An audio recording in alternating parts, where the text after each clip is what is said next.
Assalamu alaikum, Sheikh. Alaikum salam.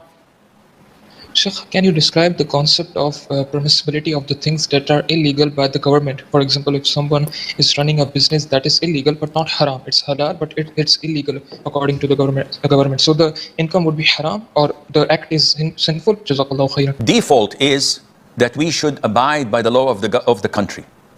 If the Muslim ruler says you have to do this, it's an Islamic duty to obey him because he's Muslim. Allah says in the Quran, وَأَطِيعُوا اللَّهَ وَأَطِيعُوا الرَّسُولَ وَأُولِي الْأَمْرِ مِنْكُمْ. Obey Allah and obey the messenger and those who are in charge among you.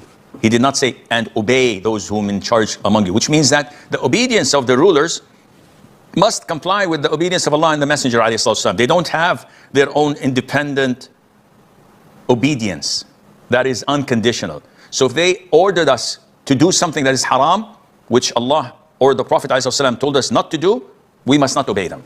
I'm talking about Muslim rulers. لا طاعة لمخلوق في معصية الخالق. There is no obedience for a creation in the disobedience of the Creator. Now, if the ruler is not a Muslim, I live in a non-Muslim country, well, I have to abide by the law because we're not living in a jungle. There are rules and regulations. There is a visa that I have signed on to respect the laws of the country and so forth. There are things that are halal and haram. We have to abide by this because it's in the obedience of Allah and His Messenger ﷺ. But there are things that administrative. The government said you have to do this or you must not do that. We look at the gravity of such breaking a law.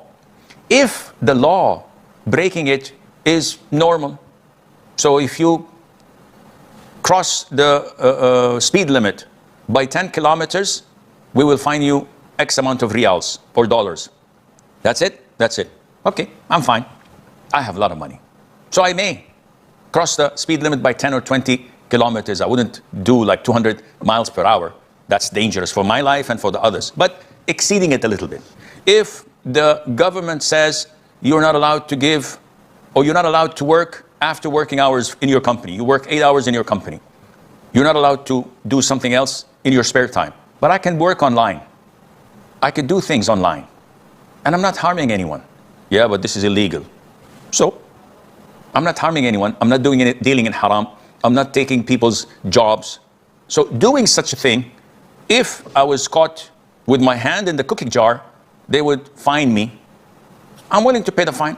I have no problem with that. There's no jail time. There's no extraditing you out of the country. There's no felony on you. This is the way I see it, and Allah Azza wa Jal knows best.